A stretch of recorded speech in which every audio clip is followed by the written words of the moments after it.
মাধ্যমত এটা চৰ্চিত বিষয় আপোনালোকে লাভ কৰিছে, বাতৰি পঢ়িবলৈ পাইছে যে ONGCত আণ্ডাৰত থকা ৰিগসমূহত চাকৰি দিয়াৰ নামত এজন ব্যক্তিয়ে বিভিন্ন সময়ত বিভিন্ন ব্যক্তিৰ পৰা চলে চক্ৰান্তই বহু টকা হৰলুকি কৰিছে।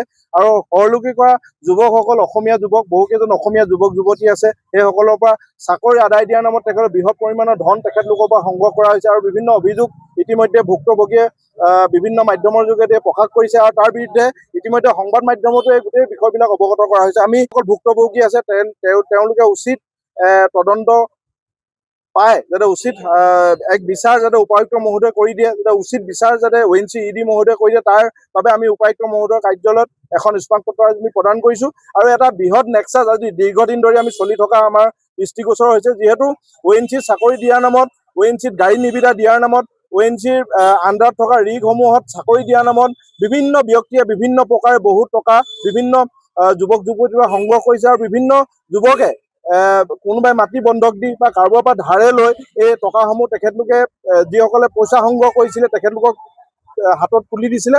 কিন্তু বৰ্তমান পৰ্যন্ত বহু যুৱকে চাকৰি পোৱা নাই, তেখেতলোকৰ টকাবিলাক হৰলুকি কৰা হৈছে।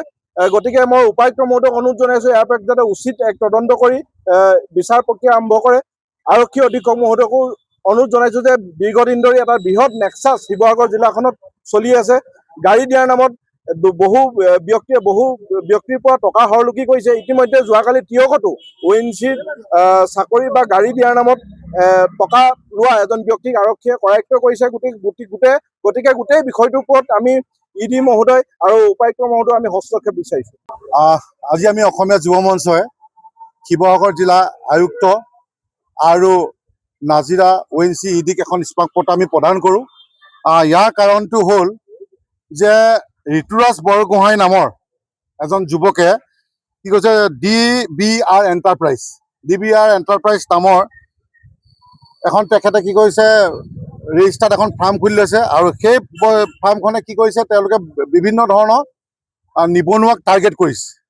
আৰু টাৰ্গেট কৰি পেলাই তেওঁ কি কৰিছে, চাকৰি দিম বুলি, যে মই ৰিগ পাইছোঁ, 3-4টা ৰিগ পাইছোঁ, গতিকে ৰিগত চাকৰি দিম বুলি এজন যুৱকৰ পৰা 80,000, কাৰোবাৰ 1 লাখ, কাৰোবাৰ 1.5 লাখ টকাকৈ সংগ্ৰহ কৰিছে। আৰু যিহেতু আমাক ফোন কৰিও 2-3জন যুৱকে আমাৰ লগত যোগাযোগ কৰিছে যে আমাৰ পৰা পইচাটো লৈছে, কিন্তু তেওঁলোকে কৈছে যে তেওঁ পইচাটো ঘূৰাই নিদিওঁ বুলি কৈছে যদি আমি ডাইৰেক্টলি ওলাই দিওঁ। তো গতিকে আমি তেওঁলোকক কৈছোঁ যে তোমালোকে যিমান পাৰা সোনকালে ওলাই দিয়া, আমি তোমালোকক সহযোগ কৰিম। গতিকে তেওঁলোকে খুব সোনকালে চাগে হয়তো আমাৰ SP বাইদেউৰ ওচৰত মই তেখেতলোকক লৈ যাম, আপোনালোকে পাবই।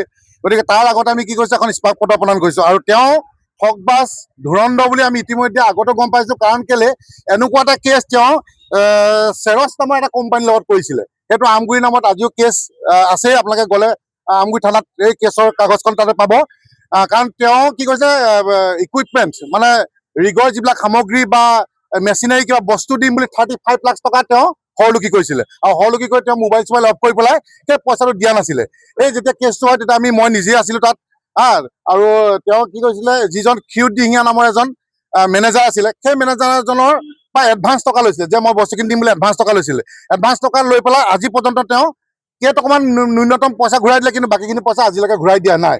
আৰু তাৰ যদি আপোনালোকক এজাহাৰ কপি লাগে বা তাত যিখিনি এগ্ৰিমেণ্ট কপি লাগে, আপোনালোকে আমগুৰি থানাত আছে, আমগুৰি থানাত আপোনালোকে সেই কপিখিনি তাৰপৰা পাব। আৰু 3 নম্বৰতে হৈ গ'ল যে আমি দেখিবলৈ পালোঁ যে MVT ট্ৰেইনিং এটা মানে ONGC আণ্ডাৰত এটা ট্ৰেইনিং হয়, সেইটো বোলে ফ্ৰী অফ কষ্ট। গতিকে সেই ট্ৰেইনিংটোৰ নামতো তেওঁ কি কৰিছে, 19,500 টকাকৈ তেওঁ সংগ্ৰহ কৰিছে। গতিকে বিৰাট এটা মানে স্কেণ্ডেল তেখেতে কৰি আছে।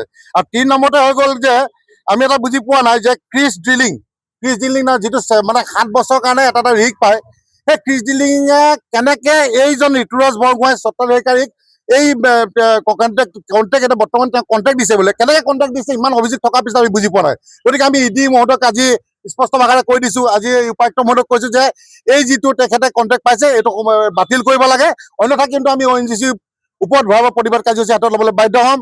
আমি আশা ৰাখিছোঁ যে উপায়ুক্ত মহোদয় আৰু ED চাহাবে এইটোৰ ওপৰত গুৰুত্ব প্ৰদান কৰিব। কাৰণ কেলৈ বহুতখিনি নিবনুৱা সংস্থাপনৰ কথা আহি গৈছে। আৰু কি আছে, বহুত কেইজনমান যুৱকে কৈছে যে আমি বন্ধন গোটৰ কিবা পইচা মাক এটা লৈ পেলাই তেওঁক পইচা দিছিলে। আৰু আপোনালোকে মোক নালাগে, তেওঁ ওচৰ চুবুৰীয়া ঘৰৰ মানুহক সোধক যে ৰাতিপুৱাৰ পৰা কিমান ল'ৰা লাইন লাগি থাকে তেওঁৰ ঘৰত আপোনালোকে সুধিলে গম পাব। তাত আপোনালোকৰ নাজিৰাতো আপোনালোকৰ সংবাদদাতাসকল আছে, তেওঁলোকক সুধিলে আপোনালোকে গম পাব যে কথাটো সঁচা নে মিছা।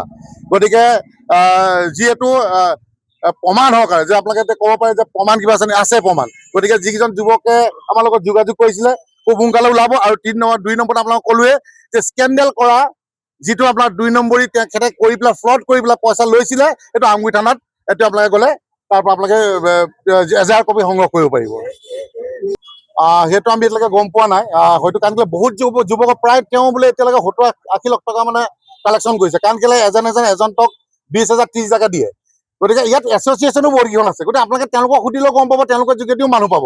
ঠিক তেনেকৈ আমি তেনেকেই যোগাযোগ কৰি পেলাই তেনেকৈ আমি যিখিনি পৰা তেওঁ পইচা সংগ্ৰহ কৰিছিলে তেনেকৈ যোগাযোগ কৰিয়ে কৰিছোঁ। কিন্তু তেওঁলোকে কি হৈছে, ভয় খাইছে যে দাদা চাওক, তেওঁ স্পষ্ট ভাষাৰে কৈ দিছে যে তোমালোকে যদি আমাৰ বিৰুদ্ধে গৈ মোৰ বিৰুদ্ধে গৈ এতিয়া ক'ৰবাত কৈ দিয়া, কিন্তু মই চাকৰিও নিদিম, পইচাও নাপাবি। গতিকে তহঁতকো ফচাম, তেনেকুৱা ধৰণৰ থ্ৰেটলিং দিয়াৰ কাৰণে কৈছে 2-4 দিন ধৰি দিয়ক, আমি নিজে নিজে সংবাদদাতাসকলৰ মুখৰ আগত আহি আমি সকলো কথা কৈ দিম। গতিকে আমি অতিষ্ঠ হৈ পেলাই আমি আজি ইস্পাত পত্ৰ প্ৰদান কৰিছোঁ।